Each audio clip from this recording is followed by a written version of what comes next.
Merci. Bonjour mesdames et messieurs, chers collègues. Il est évidemment extrêmement difficile de rendre compte en quelques minutes de la richesse de débats qui se sont déroulés sur plusieurs heures et qui ont été ensuite repris par l'ensemble des intervenants. Je vais néanmoins m'essayer à cet exercice en m'excusant pour les raccourcis que je vais être évidemment contraint de faire. Le thème de notre atelier était, comme cela vient d'être rappelé, l'innovation pédagogique en éducation. Et avant d'en arriver aux préconisations, notre atelier s'est interrogé sur un certain nombre d'alertes que nous souhaiterions mettre en débat, ou en tout cas proposer à votre réflexion. Première alerte, elle est de l'ordre de l'évidence, mais on ne saurait trop la rappeler. L'innovation n'est pas toujours un progrès, elle peut même être une régression. À ce titre, invoquer l'innovation comme justification ultime d'une activité pédagogique n'est en rien légitime. Deuxième élément, nous avons vu à quel point l'innovation pouvait basculer dans ce qu'un intervenant a appelé le fétichisme. Fétichisme terminologique, on parle d'élèves actifs par exemple, sans préciser qu'est-ce que ça veut dire et de quelle activité il s'agit. Fétichisme méthodologique, on dit qu'il faut pratiquer la coopération mais sans s'interroger sur les modalités concrètes de cette coopération entre les élèves, ni sur le fait de savoir si cette coopération est au service de la promotion de tous ou de l'émergence des futurs chefs, ou fétichisme technique qui consiste à imaginer qu'on a innové parce qu'on a introduit un tableau blanc interactif. Troisième élément sur lequel nous avons réfléchi, c'est la tension à laquelle nous assistons systématiquement quand il s'agit d'innovation entre la volonté d'être hégémonique et la tentation de se replier sur soi. Volonté d'être hégémonique dès lors qu'on pense que son innovation est légitime et qu'on veut l'imposer partout, et tentation du repli sur soi dès lors qu'on pense que si d'autres l'utilisent ou la mettent en œuvre, ils vont inévitablement la dévoyer. Entre ces deux tentations, il faut évidemment chercher un équilibre qui n'est pas toujours facile à trouver.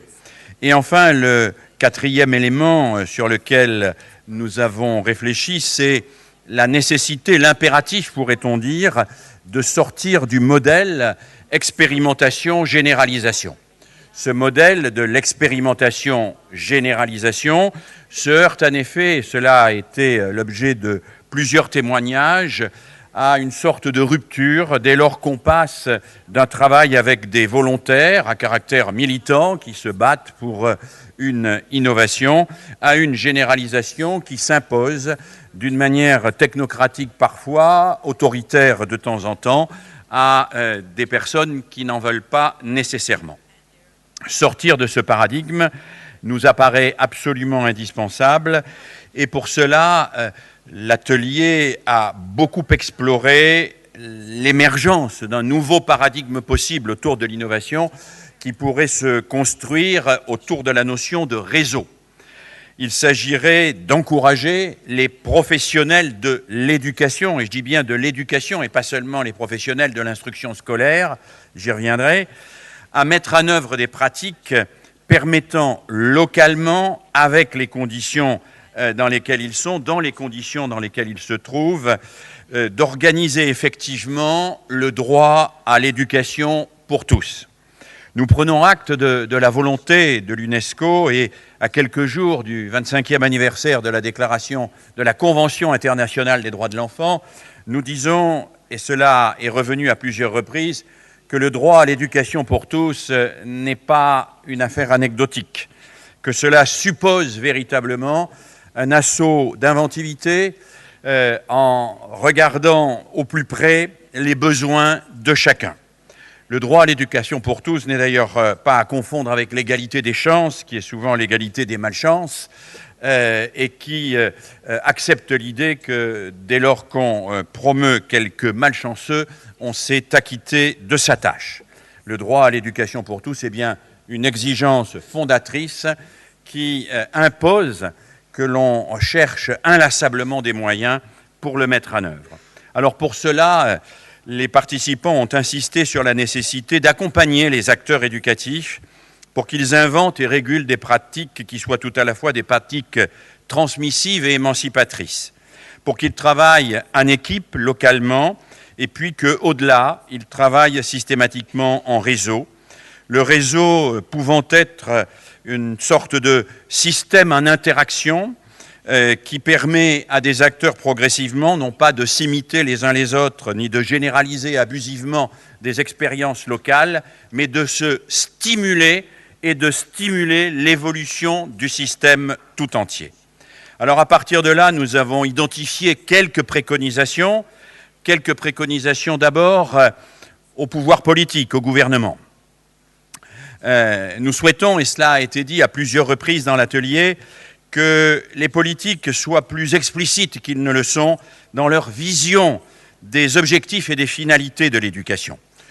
Beaucoup de participants ont noté que dans ce domaine-là, la langue de bois et les lieux communs tenaient souvent la place de véritables discours politiques susceptibles d'inspirer les enseignants. Et si on est bien conscient que les enseignants ont besoin d'être mieux reconnus, d'être mieux rémunérés, nous pensons aussi qu'ils ont besoin d'être nourris dans ce qui les mobilise sur leurs tâches et sur leur travail, et que les pouvoirs publics ont à cet égard un véritable devoir de ne pas s'en tenir à une vision technocratique des choses. De la même manière, nous souhaitons que les pouvoirs publics précisent ce qu'ils entendent par innovation, sollicitent et suscitent des inventaires des pratiques et des pratiques réussies. Plusieurs ont insisté dans l'atelier sur le fait qu'il ne fallait pas systématiquement partir des problèmes, mais qu'on pouvait souvent partir des réussites et que c'était plus mobilisateur, que les pouvoirs publics pouvaient également stimuler et favoriser le travail en réseau en mettant à disposition des acteurs les outils pour cela. Et puis on a insisté sur la question de l'évaluation. Plusieurs ont en effet souligné, et à juste titre, qu'il y avait un paradoxe, c'est que, alors que ceux qui n'innovaient pas étaient en quelque sorte tenus à l'écart de toute évaluation, le moindre innovateur était, lui, dans l'obligation d'évaluer immédiatement et avant même d'avoir mis en œuvre son innovation, les résultats pour prouver qu'il était meilleur que les pratiques ordinaires. Tout se passe comme si les pratiques ordinaires pouvaient donc se poursuivre sans être évaluées, mais que la moindre innovation nécessite une évaluation et s'interrompt dès que celle-ci suscite un problème ou une question. Nous souhaitons donc que l'évaluation, quand elle s'opère à l'égard des innovateurs, se fasse d'une manière solidaire et critique à la fois, empathique à l'égard de la démarche qu'ils engagent et en même temps sans complaisance, bien sûr, au regard des résultats qu'ils atteignent. Deuxième série de recommandations, elle s'adresse aux organismes de formation dans leur ensemble, l'ensemble de ceux qui forment aujourd'hui les professionnels de l'éducation, pour les inviter à former systématiquement les professionnels, non pas simplement au travail solitaire et au face-à-face pédagogique, mais au travail en équipe et au travail en réseau. Il nous semble que c'est absolument essentiel. Beaucoup ont souligné que malheureusement, le travail en équipe était trop souvent centré sur des problématiques exclusivement organisationnelles et très rarement sur des problématiques pédagogiques. On parle beaucoup d'organisation, on parle peu de ce qui se passe réellement avec les élèves et les apprenants. Nous avons évoqué le rôle évidemment essentiel des chefs d'établissement et de l'encadrement, en particulier celui des corps d'inspection dans les pays où ils existent, pour qu'ils encouragent comme amis critiques au sens où les Français utilisent cette expression, les innovateurs. Et enfin, nous souhaitons que partout où c'est possible, la question de la formation des formateurs fasse l'objet d'un travail spécifique et qu'on ne s'en remette pas dans ce domaine à la simple bonne volonté institutionnelle. Troisième série de recommandations, je vais très vite, elle s'adresse aux responsables d'établissement pour qu'ils soient attentifs à prendre en charge à la fois les problèmes qui émergent là où ils exercent, mais aussi l'ensemble des ressources de tout le tissu social qui participe de la vie de l'établissement. En particulier, et cela a fait l'objet de plusieurs interventions, il nous paraît important de ne pas innover rien qu'entre professeurs, mais d'associer autant que faire se peut pour qu'au moins elles en comprennent les enjeux, les familles d'une part, et les autres acteurs sociaux qui interviennent dans le champ de l'aide à la scolarité par exemple, dans le champ associatif, dans le champ culturel d'autre part, qui peuvent participer à cette réflexion sur l'innovation. Tout ce qui relève de l'éducation non formelle et informelle doit, nous semble-t-il, s'inscrire progressivement dans une dynamique avec les innovations spécifiquement scolaires. Et en fait, quatrième série de recommandations, très rapidement, elle s'adresse aux enseignants eux-mêmes et à leurs organisations représentatives, évidemment, pour les inviter à, et je reprends une expression employée par l'un des participants, à déprivatiser les pratiques pédagogiques.